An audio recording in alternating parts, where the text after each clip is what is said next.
Okay, I know I've shown you a ton of e-filing lately, and honestly, I had an art one ready to show you, and I thought this is going to be way more helpful if I go in order of how I do my services. So I am showing you a 10-minute prep video. That's what this is. So this client currently has on her extension.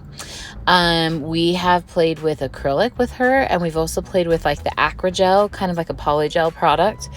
And so we're going to keep going with that product. It's actually holding on her better than any other right now, but I've got to remove her color and fill her. So here's how I go about this. First things first, dust collector underneath me is a Luxa one. I really love it. After I watched this video and review, I realized, I should probably change my filter. So there's a tip, you guys. If you feel like it's not pulling all the dust like it normally does as well, you need to change your filter. So I'll be doing that after I watch this video. So see, sometimes filming yourself is helpful. So then I'm going to be using my Erica's Efile. This is the MT20. And this is a brand new bit because I replaced my bits because it's been a couple months and I use them a lot, with a carbide in medium, and I get it without sharp edges. And this is just a large barrel. Now, how fast am I running my Efile? It is at 20,000 RPMs. When you are using a carbide, I think when we started doing removal of color with gel, we have this fear of people hurting the natural nail with a carbide, which is a still 100% solid no. You don't touch the natural nail with a carbide. A carbide has those teeth, that grit. But what you do is make sure you have a significant foundation. Now you'll notice here, I get the edges, but any remnant of color that I think is too close to the natural nail, I'm going to leave it for a more gentle tool. So I can use this and not hurt her natural nails. In fact, because I'm not scrubbing at her nail with a file, I'm not pulling the plate back and forth on the bed. Have you ever had clients tell you their nails are sore after they get their nails done? Often it's because we keep, in my theory, this is Hillary theory, we're moving that nail plate on the bed back and forth, and we're bruising the bed. It just makes sense. So don't use a hand file. Don't do that stuff. This will help stabilize the plate. It's not going to cause any damage because we're on top of product. Okay, so back to 20,000 RPMs. Run it fast so that the bit can touch it and do its work and scoop away that product and be done. You're going to limit over filing, you're going to limit heat transfer, and you're going to limit that extra work on your wrist. What's the point of using an e-file if you're like using it and going back and forth tickling more than you would even with a hand file? Come on, guys. We got to think about our health as techs. Okay, off my high horse. I am doing patterns here. If you've been to any of my classes, that's a huge thing. This is part of why I can blow through this gel polish removal in 4 minutes. Watch your time when I'm done. I'll be at like 3 minutes, 53 seconds.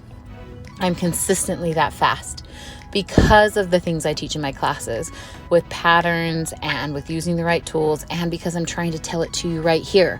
You guys, I'm giving this to you for free. So listen, pick a pattern with your e-file and run your e-file quickly and use the correct tools. So here we are on the pinky. We're finishing it up, taking off all her color, and we're going to shorten her a little, but not much. So I didn't even sketch it out with my e-file. Okay, dust is away. Here is something huge. Take the dust off your e-file like I just did there before you take your bit out. It'll prolong the life of it.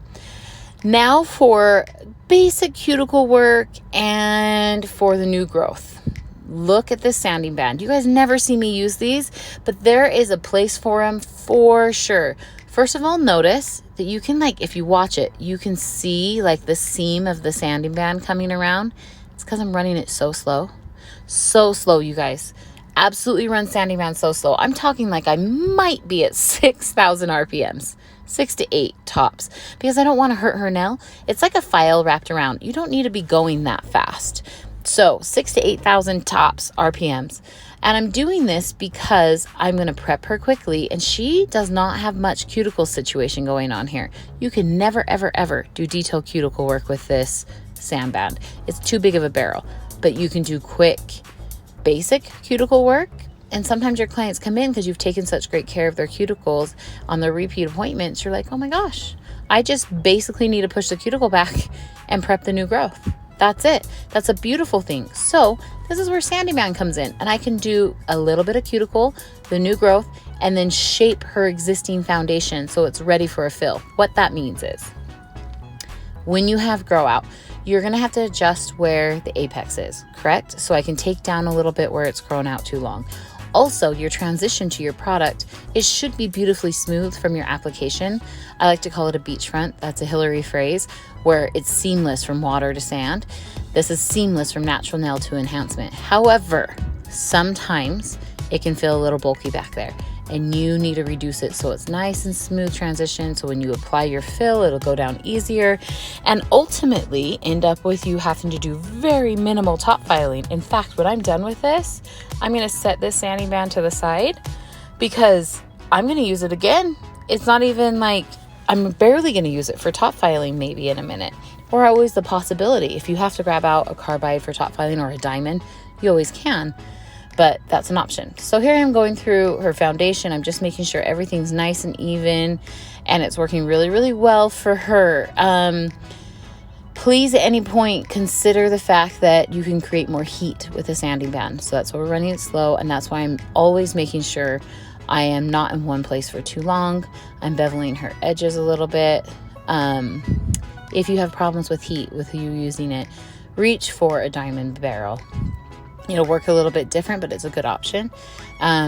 These are paper, sanding bands are paper. They're disposable. It was one time.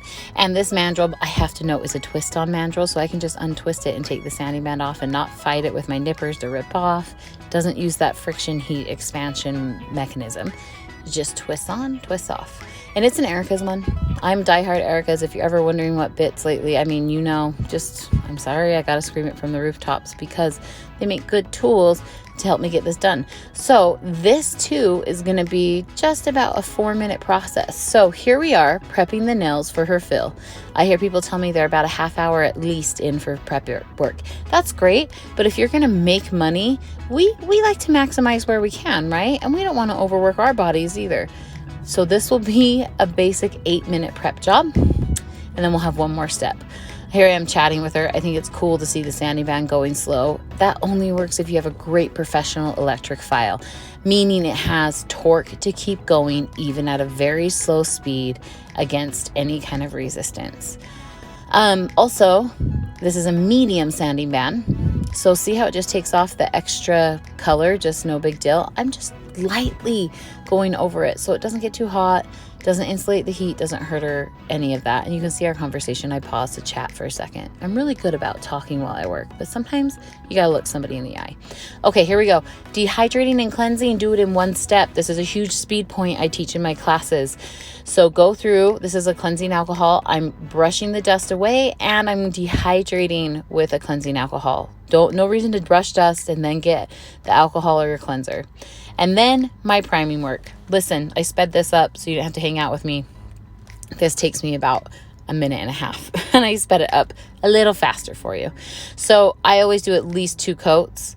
Sometimes I have found it's faster for me if I do like 4, then the thumbs, and then the 4, but you can go through all 10 and then go through all 10 again. It's just, if their hand is using their other phone, I'm not going to waste time and wait. I'm going to go back to the pinky and add more protein bond because it's had time to sink in. And that's fine. Usually you want to give it a minute to really sink in there. And also know I put it over the entire extension. I want to be able to do it over the entire extensions for a really easy application. Anyway, that was your prep video. I hope that this was helpful. You pulled some speed points from there. Try some things out. What works for me might not work for you, but I sure hope it does help you make more money, enjoy your job, and be able to do it as long as you would prefer.